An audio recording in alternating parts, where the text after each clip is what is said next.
श्री नरेंद्र मोदी जी को सुनने के लिए हम सभी आतुर हैं। मैं माननीय प्रधानमंत्री जी से विनम्रता पूर्वक निवेदन करूंगा कि वे इस सभा को अपने विचारों से अनुग्रहित करने की कृपा करें। माननीय प्रधानमंत्री।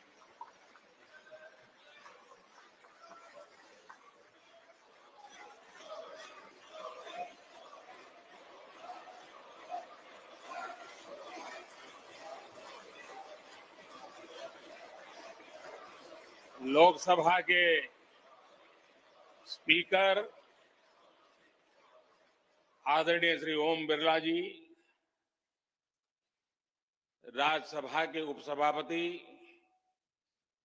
श्री हरिवंश जी, माननीय सांसदगण, सभी वरिष्ठ जनप्रतिनिधि,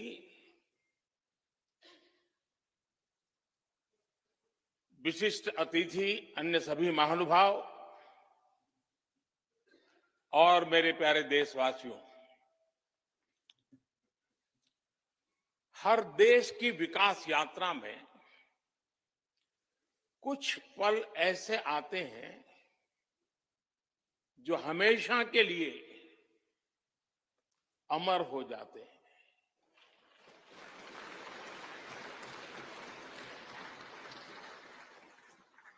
कुछ तारीखें समय के ललाट पर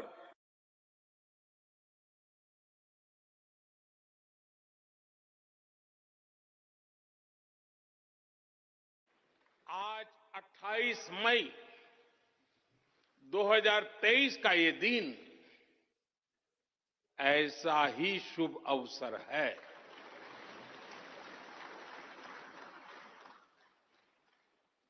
देश आजादी के 75 वर्ष होने पर अमृत महोत्सव मना रहा है। इस अमृत महोत्सव में भारत के लोगों ने अपने लोकतंत्र को संसद के इस नए भवन का उपहार दिया है।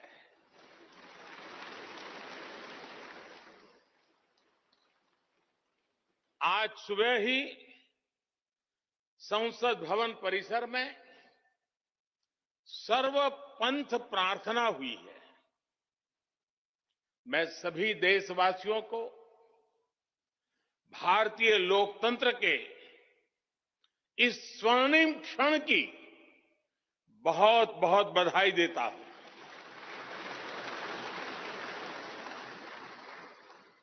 साथियों, ये सिर्फ एक भवन नहीं है,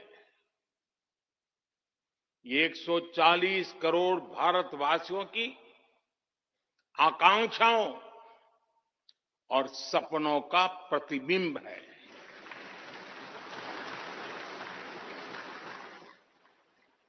ये विश्व को भारत के दृढ़ संकल्प का संदेश देता हमारे लोकतंत्र का मंदिर है।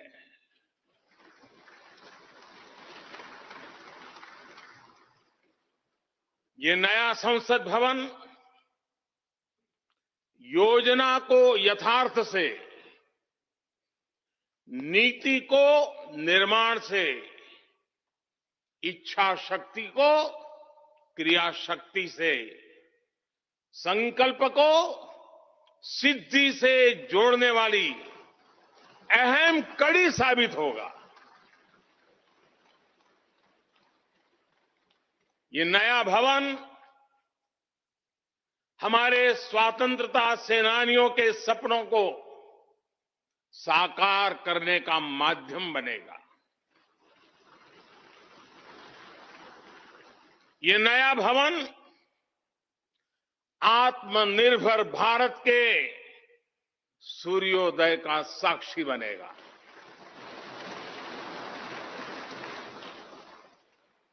ये नया भवन विकसित भारत के संकल्पों की सिद्धि होते हुए देखेगा। ये नया भवन नूतन और पुरातन के सह अस्तित्व का भी आदर्श है। साथियों, नए रास्तों पर चलकर ही नए प्रतिमान गढ़े जाते हैं।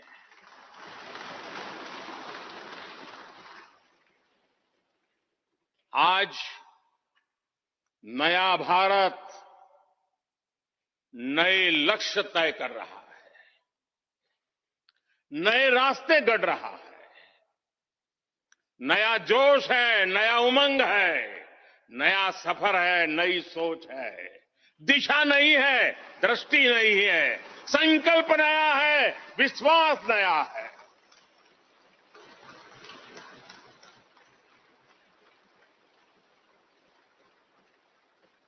और आज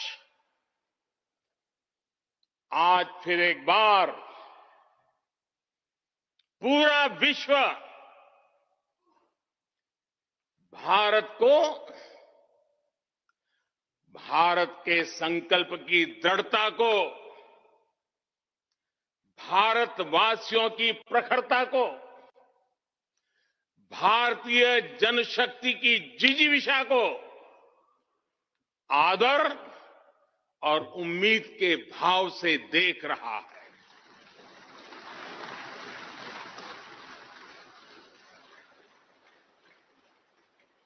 जब भारत आगे बढ़ता है तो विश्व आगे बढ़ता है।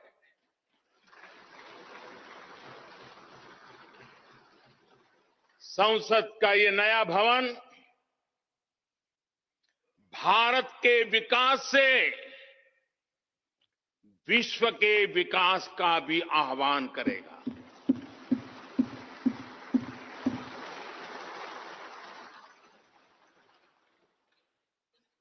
साथियों, आज इस ऐतिहासिक अवसर पर कुछ देर पहले संसद की इस नई इमारत में पवित्र सेंगोल की भी स्थापना हुई है।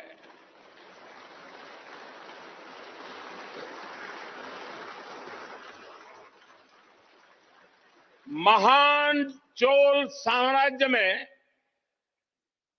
सेंगोल को कर्तव्य पथ का, सेवा पथ का, राष्ट्र पथ का प्रतीक माना जाता था।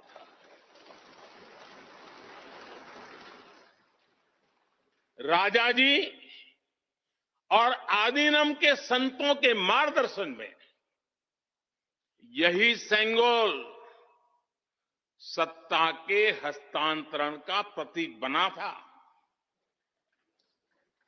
तमिलनाडु से विशेष तौर पर आए हुए आदीनम के संत आज सुबह संसद भवन में हमें आशीर्वाद देने उपस्थित हुए थे। मैं उन्हें पुनः श्रद्धापूर्वक नमन करता हूं। उनके ही मार्गदर्शन में लोकसभा में ये पवित्र सेंगोल स्थापित हुआ है। पिछले दिनों मीडिया में इसके इतिहास से जुड़ी बहुत सारी जानकारी उजागर हुई है। मैं इसके विस्तार में नहीं जाना चाहता हूं, लेकिन मैं मानता हूं ये हमारा सौभाग्य है कि इस पवित्र सेंगोल को हम उसकी गरिमा लौटा सके हैं, उसकी मान मर्यादा लौटा सके। जब भी इस संसद भवन में कार्यवाही शुरू होगी, ये सेंगोल हम सभी को प्रेरणा देता रहेगा। साथियों, भारत एक लोकतांत्रिक राष्ट्र ही नहीं बल्कि लोकतंत्र की जननी भी है, मदर ऑफ डेमोक्रेसी भी है।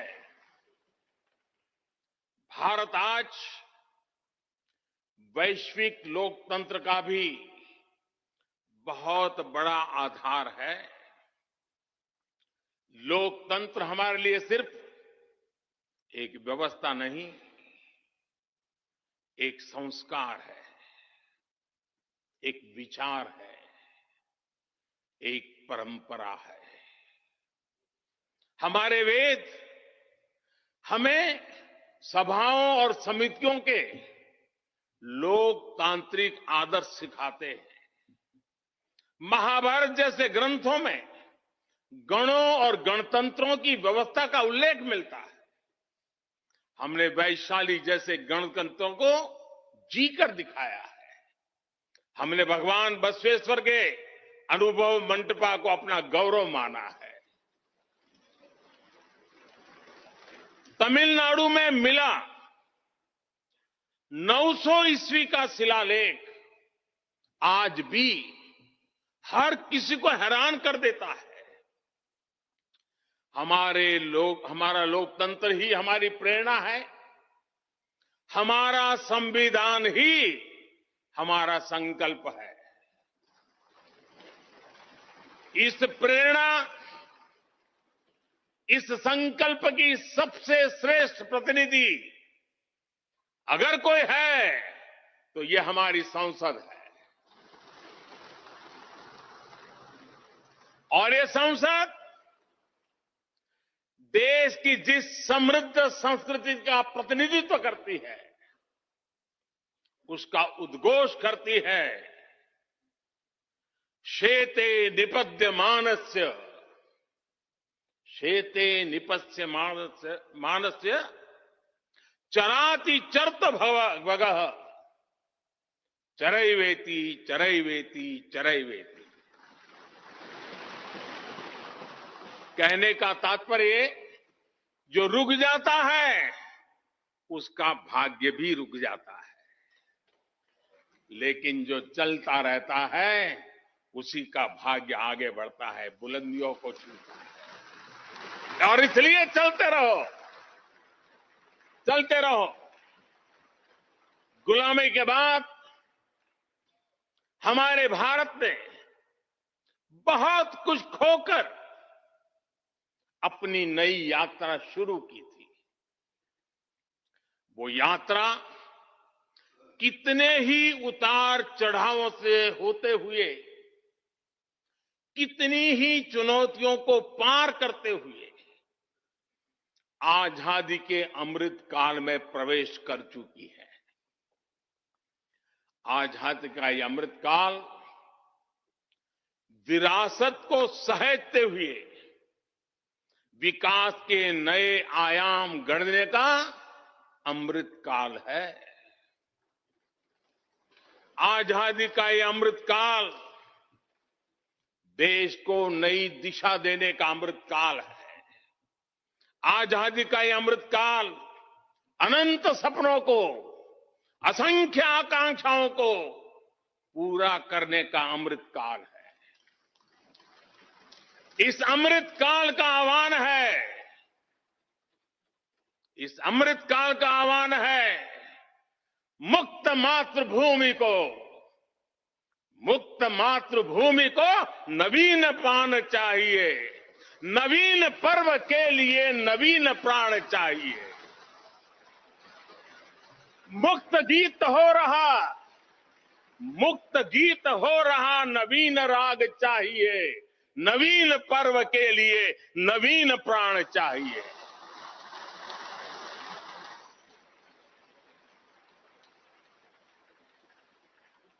और इसलिए भारत के भविष्य को उज्जवल बनाने वाली इस कार्यस्थली को भी उतना ही नवीन होना चाहिए,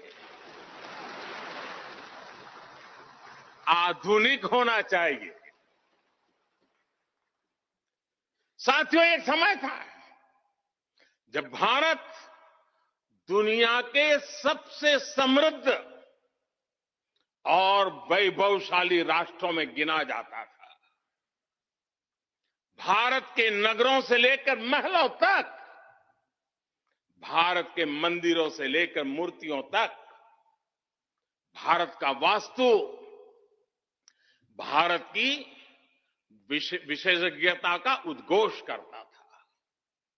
सिंधु सभ्यता के नगर नियोजन से लेकर मौर्यकालीन स्तंभों और स्तूपों तक, चोल शासकों के बनाए भव्य मंदिरों से लेकर जलाशयों और बड़े बांधों तक, भारत का कौशल विश्व भर से आने वाले यात्रियों को हैरान कर देता था।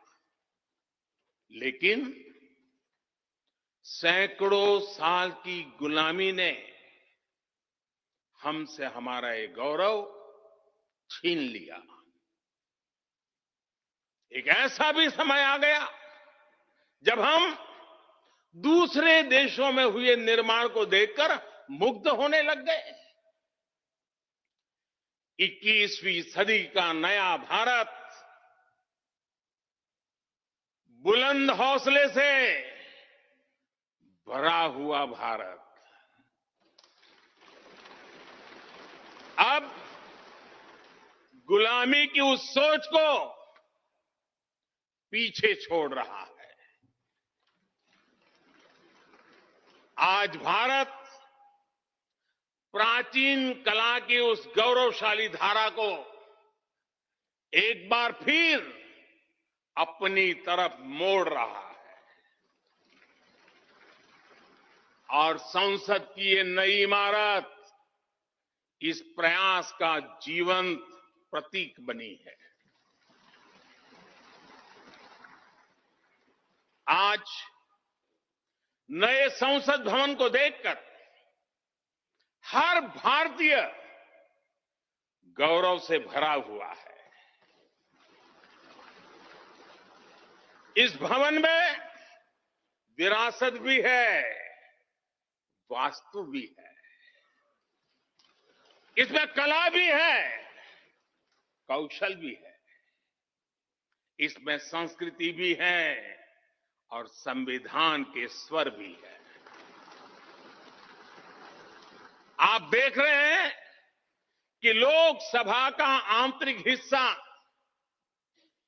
यहां भी देखिए, यहां भी देखिए,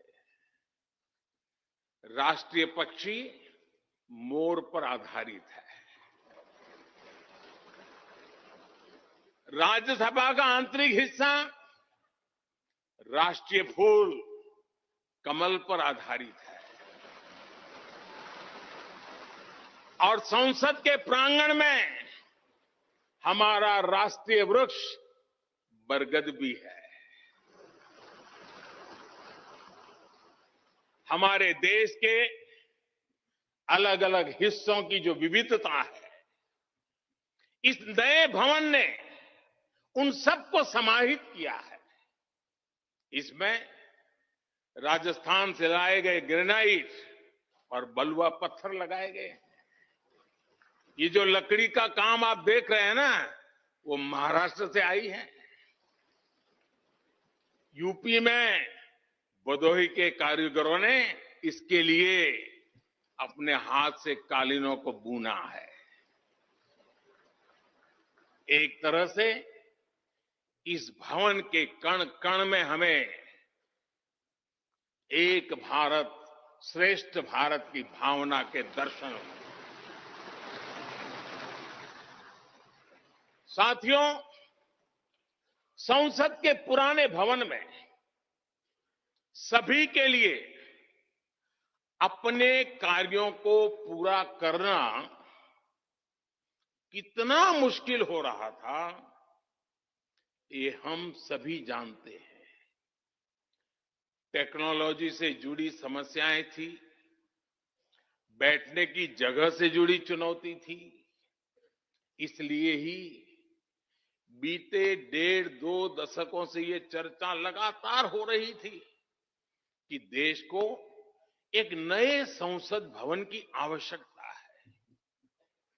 और हमें ये भी देखना होगा कि आने वाले समय में सीटों की संख्या बढ़ेगी, सांसदों की संख्या बढ़ेगी, वो लोग कहां बैठते हैं? और इसलिए ये समय की मांग थी कि संसद की नई इमारत का निर्माण किया जाए। और मुझे खुशी है कि भव्य इमारत आधुनिक सुविधाओं से पूरी तरह लैस है। आप देख रहे हैं कि इस समय भी इस हॉल में सूरज का प्रकाश सीधे आ रहा है, बिजली कम से कम खर्च हो, हर तरफ लेटेस्ट टेक्नोलॉजी वाले गैजेट्स हों, इन सभी का इसमें पूरा ध्यान रखा गया है। साथियों, आज सुबह ही मैं इस संसद भवन को बनाने वाले श्रमिकों के एक समूह से मिला हूं। इस संसद भवन ने करीब 60,000 श्रमिकों को रोजगार देने का भी काम किया है। उन्होंने इस नई इमारत के लिए अपना पसीना बहाया है। मुझे खुशी है कि इनके श्रम को समर्पित एक डिजिटल गैलरी भी संसद में बनाई गई है और विश्व में शायद ये पहली बार हुआ होगा। संसद के निर्माण में अब उनका योगदान भी अमर हो गया है। साथियों, कोई भी एक्सपर्ट अगर पिछले 9 वर्षों का आकलन करे तो पाएगा कि ये 9 साल भारत में नव निर्माण के रहे हैं, गरीब कल्याण के रहे हैं। आज हमें संसद की नई इमारत के निर्माण का गर्व है, तो मुझे पिछले 9 साल में गरीबों के 4 करोड़ घर बनने का भी संतोष है। आज जब हम इस भव्य इमारत को देखकर अपना सर ऊंचा कर रहे हैं, तो मुझे पिछले 9 साल में बने 11 करोड़ शौचालयों का भी संतोष है, जिन्होंने महिलाओं की गरिमा की रक्षा की, उनका सर ऊंचा कर दिया।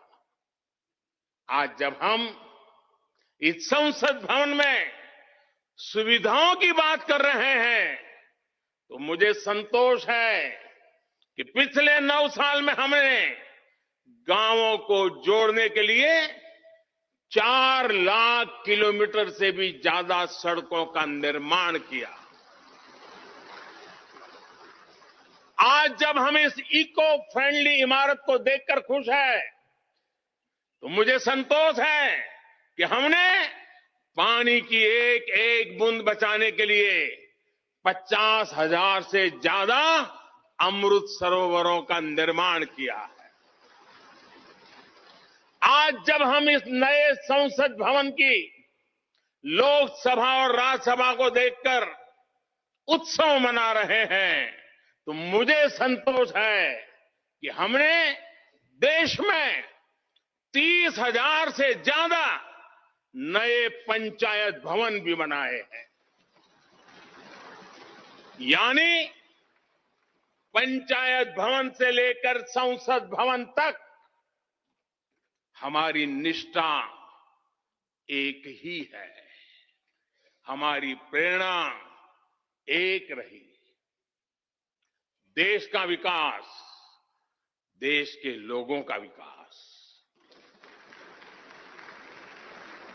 साथियों, आपको ध्यान होगा 15 अगस्त को लाल किले से मैंने कहा था, यही समय है, सही समय है।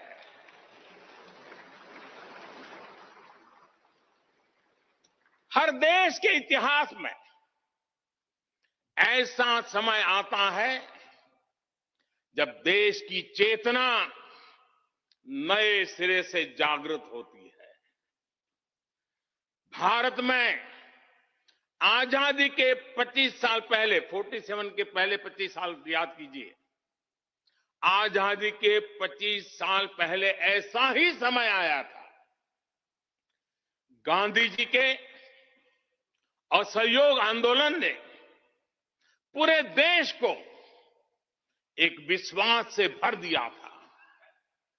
गांधी जी ने स्वराज के संकल्प से हर भारतवासी को जोड़ दिया था। ये वो दौर था जब हर भारतीय आजादी के लिए जी जान से जुट गया था। इसका नतीजा हमने 1947 में भारत की आजादी के तौर पर देखा। आजादी का ये अमृतकाल भी भारत के इतिहास का ऐसा ही पड़ाव है। आज से 25 साल बाद भारत अपनी आजादी के 100 वर्ष पूरे करेगा। हमारे पास भी 25 वर्ष का अमृत कालखंड है। इन 25 वर्षों में हमें मिलकर भारत को विकसित राष्ट्र बनाना है।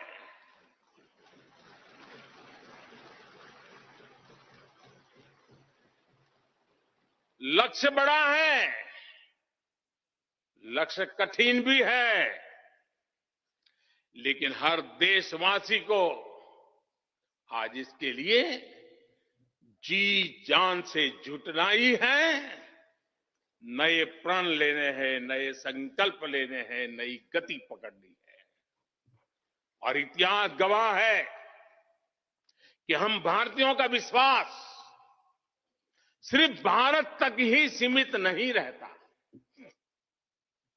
हमारी आजादी की लड़ाई ने दुनिया के बहुत सारे देशों में उस समय एक नई चेतना जागृत कर दी थी।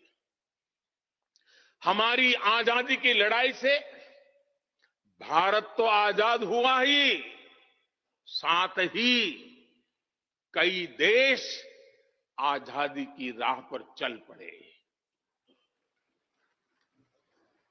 भारत के विश्वास ने दूसरे देशों के विश्वास को सहारा दिया था। और इसलिए भारत जैसा विविधता से भरा देश, इतनी बड़ी आबादी वाला देश, इतनी सारी चुनौतियों से लड़ने वाला देश जब एक विश्वास के साथ आगे बढ़ता है तो इससे दुनिया के अनेक देशों को प्रेरणा भी मिलती है।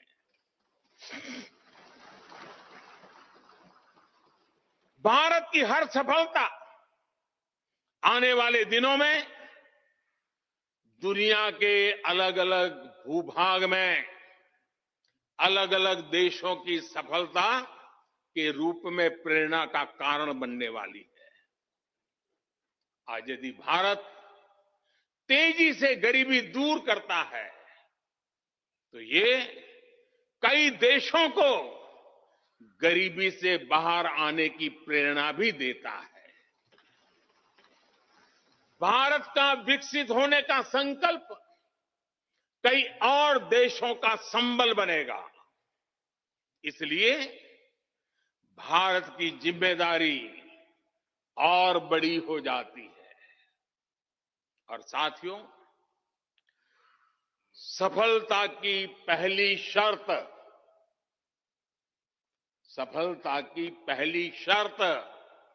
सफल होने का विश्वास ही होती है। ये नया संसद भवन इस विश्वास को नई बुलंदी देने वाला है। ये विकसित भारत के निर्माण में हम सभी के लिए नई प्रेरणा बनेगा। ये संसद भवन हर भारतीय के कर्तव्य भाव को जागृत करेगा।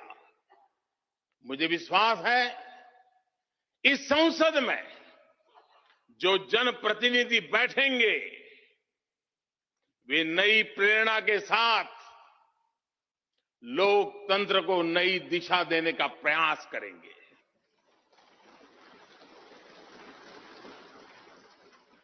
हमें नेशन फर्स्ट की भावना से आगे बढ़ना होगा। इदम राष्ट्राय इदम न मम। हमें कर्तव्य पथ को सर्वोपरि रखना होगा। कर्तव्यमेव कर्तव्यम और कर्तव्यम न कर्तव्यम। हमें अपने व्यवहार से उदाहरण प्रस्तुत करना होगा। यद यदाचरति श्रेष्ठ तत्देव इतरो जनः। हमें निरंतर खुद में सुधार करते रहना होगा। उद्धरेत आत्मना आत्मानाम। हमें अपने नए रास्ते खुद बनाने होंगे। अपदीवो भव। हमें खुद को खपाना होगा, तपाना होगा। तपसो ही परम नास्ति तपसा विंदते महत। हमें लोक कल्याण को ही अपना जीवन मंत्र बनाना होगा। लोकहितम मम करणीयम। जब संसद के इस नए भवन में हम अपने दायित्वों का ईमानदारी से निर्वहन करेंगे तो देशवासियों को भी नई प्रेरणा मिलेगी। साथियों, दुनिया के सबसे बड़े लोकतंत्र को यह नई संसद एक नई ऊर्जा और नई मजबूती प्रदान करेगी।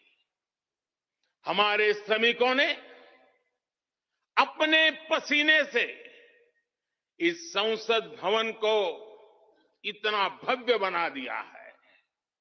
अब हम सभी सांसदों का दायित्व है कि इसे अपने समर्पण से और ज्यादा दिव्य बनाएंगे।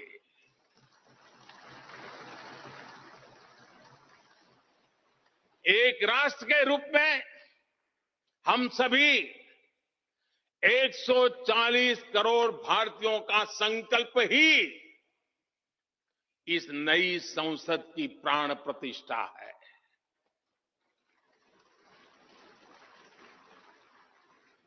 यहां होने वाला हर निर्णय आने वाली सदियों को सजाने संवारने वाला है। यहां होने वाला हर निर्णय आने वाली पीढ़ियों को सशक्त करने वाला होगा। यहां होने वाला हर निर्णय भारत के उज्जवल भविष्य का आधार बनेगा। गरीब, दलित, पिछड़ा, आदिवासी, दिव्यांग समाज के हर वंचित परिवार के सशक्तिकरण का, वंचितों को वरीयता का रास्ता यहीं से गुजरता है। इस नए संसद भवन की हर ईंट, हर दीवार, इसका कण कण गरीब के कल्याण के लिए समर्पित है।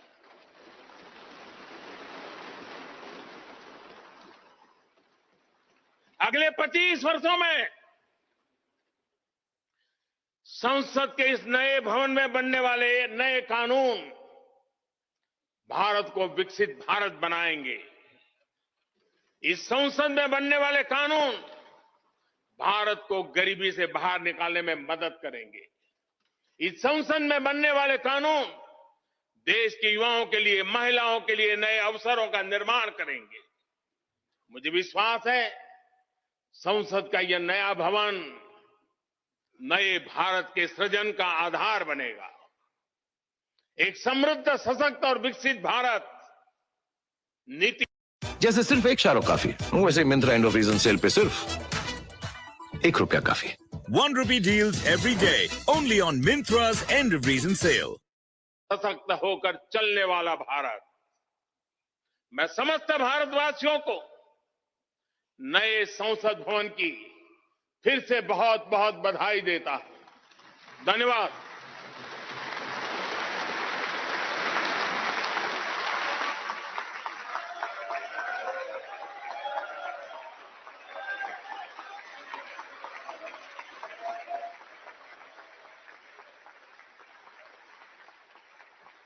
धन्यवाद माननीय प्रधानमंत्री जी। गणमान्य अतिथिगण, भारत की संसद के नवनिर्मित भवन के लोकार्पण का कार्यक्रम अब यहीं समाप्त होता है। आप सभी को इस ऐतिहासिक अवसर पर पधारने के लिए हृदय से धन्यवाद। नमस्कार, जय हिंद।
हम आपके साथ साझा कर रहे हैं और ऐसे में आपको बता दें कि 75 रुपए का सिक्का भी यहां से जारी किया गया है और साफ तौर पर एक समृद्ध भारत के लिए, एक विकासशील भारत के लिए जिस तरह से ये नई संसद भवन कहीं ना कहीं प्रमाण है आने वाले समय में किस तरह से भारत नई गाथा लिखने जा रहा है। और प्रधानमंत्री नरेंद्र मोदी आप देख सकते हैं कि किस तरह से सबका अभिवादन स्वीकार करते हुए तमाम गणमान्य लोग जो प्रधानमंत्री की एक छवि पाने के लिए और साफ तौर पर इस क्षण के गवाह बनने के लिए यहाँ पर मौजूद हैं। और आप देख सकते हैं प्रधानमंत्री नरेंद्र मोदी उनसे वार्तालाप करते हुए। काफी गौरवशाली ये पूरा क्षण और इस क्षण का गवाह आज पूरा समूचा राष्ट्र बन रहा है। नई संसद भवन देख रहे हैं। बिल्कुल, आज इतिहास लिखा जा रहा है, आज एक इतिहास बनाया जा रहा है और आज दुनिया को लोकतंत्र की नई बुलंदियों से रूबरू कराया जा रहा है। प्रधानमंत्री पहुंच चुके हैं, नए संसद भवन के उद्घाटन के कार्यक्रम की शुरुआत होने जा रही है। पूरे वैदिक रस्म रिवाजों के साथ किस तरह से वैदिक परंपराओं को सहेजा जा रहा है। आधुनिकता और विरासत और संस्कृति का ये अद्भुत अलौकिक संगम मंत्र शक्ति को जोड़ा है ओ सेंगोल में।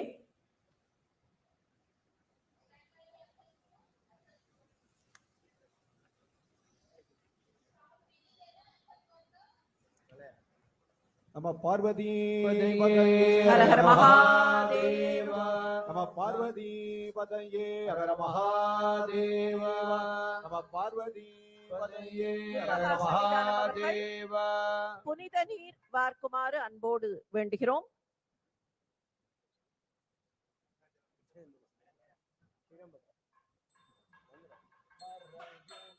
யாய் தோளுடையாய் வாசடை மேல் வளரும் மாசிலாமணி தேசிக ஞான சம்பந்த சுவாமிகள் அவர்களை அழைக்கிறோம்.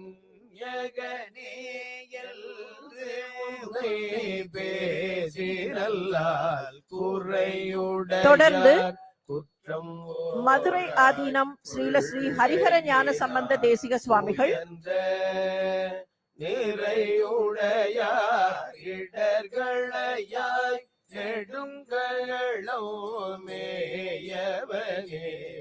माननीय प्रधानमंत्री जी का स्वागत करते हैं, जो अभी इस पवित्र उत्सव के स्थल पर पहुंचे हैं। वेलाकुरिची आदीनम श्रील श्री सत्यज्ञान महादेव देसिक स्वामिகள்,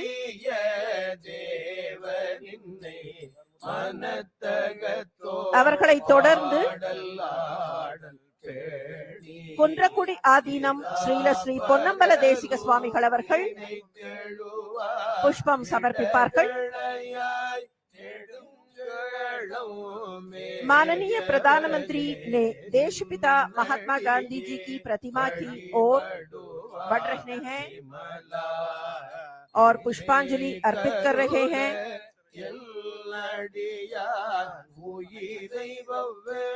தொடர்ந்து குன்றக்குடி ஆதீனம் ஸ்ரீல ஸ்ரீ பொன்னம்பல தேசிக சுவாமிகள் அவர்களை அழைக்கிறோம்। அவர்களையும் தொடர்ந்து பேரூர் ஆதீனம் ஸ்ரீல ஸ்ரீ சாந்தலிங்க மருதாச்சல அடிகளார் அவர்களை அழைக்கிறோம்।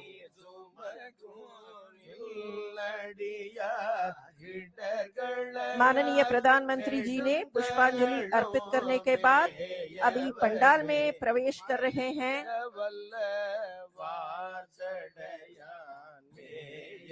फिर செங்கோல் ஆதீனம் ஸ்ரீல ஸ்ரீ சிவபிரகாச தேசிக சத்யஞான சுவாமிகள் அவர்களை அழைக்கிறோம்। தொடர்ந்து மயிலம் பொம்மபுரம் ஆதீனம் ஸ்ரீல ஸ்ரீ சிவஞான பாலய சுவாமிகளும், அவர்களை தொடர்ந்து துடாவூர் ஆதீனம் ஸ்ரீல ஸ்ரீ ஞான பிரகாச தேசிகர் சுவாமிகள் அவர்களும்,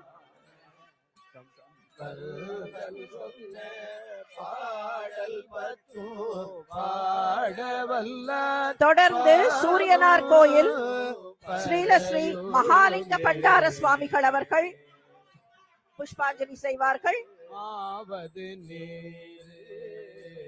வானவர் மேலது நீரு சுல்லமாவது நீரு சுழிக்கப்படுவது நீரு மயிலம் பொம்மபுரம் சந்திரமாவது நீரு சமயத்தில் துழாவூர் ஆதீனம் ஸ்ரீல ஸ்ரீ ஞான பிரகாச தேசிகர் சுவாமிகள், பாதரக்குடி ஆதீனம் ஸ்ரீல ஸ்ரீ ரவீந்திர சுவாமிகள், கௌமார ஆதீனம் ஸ்ரீல ஸ்ரீ குமரகுருபர சுவாமிகள் அவர்கள், போதம் தருவது நீரே। माननीय प्रधानमंत्री को स्वागत करते हैं। ஆதீன கர்த்தர்கள் மூன்று பேராக வந்து புஷ்பாஞ்சலி செய்யலாம்। பழனி சாது சுவாமி ஆதீனம் ஸ்ரீல ஸ்ரீ சாது சண்முக அடிகளார் அவர்கள், காமாட்சிபுரி ஆதீனம் ஸ்ரீல ஸ்ரீ சிவலிங்கேஸ்வர சுவாமிகள்